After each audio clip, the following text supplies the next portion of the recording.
They believed pain could cure a plague, and so they bled themselves on purpose.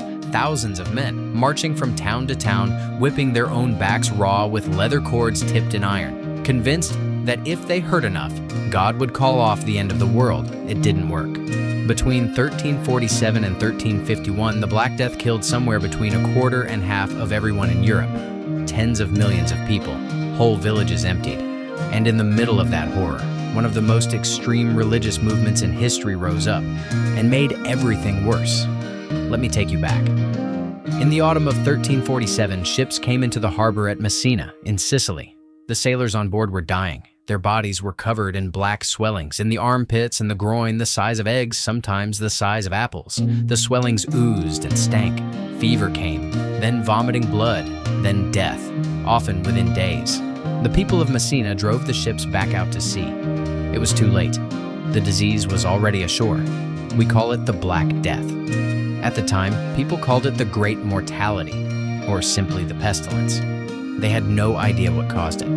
They didn't know about bacteria. They didn't know it spread through fleas riding on rats and from person to person through the air. What they knew was that death was everywhere. It was fast, and nothing stopped it. Doctors were useless. They blamed bad air. They blamed a strange alignment of the planets. Some recommended sitting between two enormous fires. Some told people to hold sweet-smelling flowers to their faces. None of it mattered. The dead piled up faster than the living could bury them. In some cities, the bodies were thrown into pits in layers, like ingredients in a casserole, sprinkled with earth between each level. So if the doctors couldn't help, people turned to God. And here's the logic that drove what came next. To the medieval mind, a plague this total could only be one thing: punishment. God was angry. Humanity had sinned through greed, through pride, through lust. And the pestilence was the bill coming due. If God sent the plague as a punishment, then the cure was obvious. You had to make it right. You had to suffer for your sins before God made you suffer worse. The movement had appeared before, in a smaller form back in the 1200s. But now, with the world apparently ending, it exploded. They called themselves the Brotherhood of the Cross. History remembers them as the Flagellants. They moved in bands, sometimes 50 men, sometimes hundreds. They wore plain robes marked with a red cross. As they entered a town, the church bells would ring and the townspeople would pour out to watch. The Flagellants formed a circle in the marketplace or the churchyard. They stripped to the waist, and then they began. Their whips were called scourges. Each was a wooden handle with several knotted leather cords, and through the knots they had driven sharp pieces of iron, little spikes, sometimes shaped like needles. They marched in a circle, 2 by 2, and they brought these whips down on their own bare backs over and over, in rhythm, singing hymns as they went. The iron tips bit into the skin. Sometimes a spike would lodge in the flesh, and a man would have to wrench it free, tearing the wound wider. Witnesses described blood running down to the ground. They described the backs of these men swelling blue and black, the flesh splitting open. They did this twice a day in public and a third time in private at night. They kept it up for 33 and a half days. One day, they said, for each year of Christ's life on earth.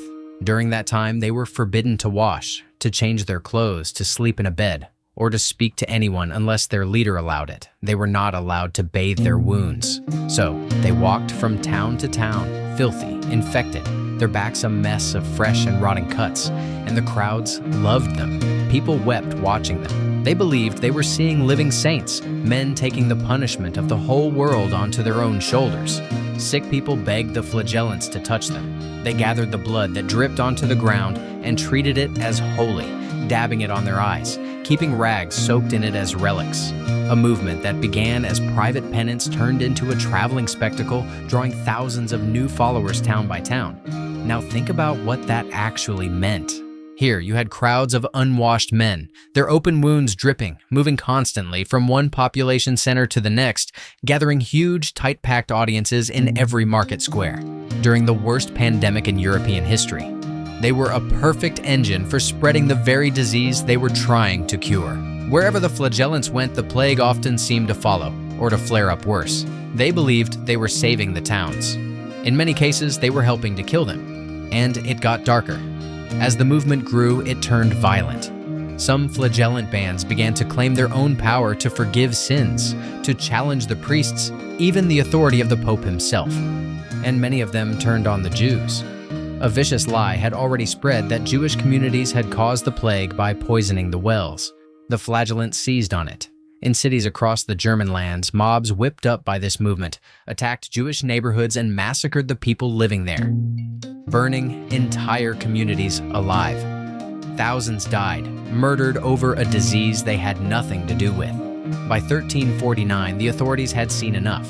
The movement had grown too large, too wild, too dangerous to control. In October of that year, Pope Clement VI condemned the Flagellants and ordered them suppressed. Across Europe, leaders moved to break up the bands.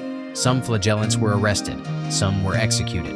The movement faded almost as fast as it had risen. The plague faded too, not because of the whips, but because it simply ran out of people to kill for a time. In the end, the Flagellants didn't stop a single death. They just added their own blood to the river. If this kind of forgotten history grips you, tell me in the comments. What should I dig into next?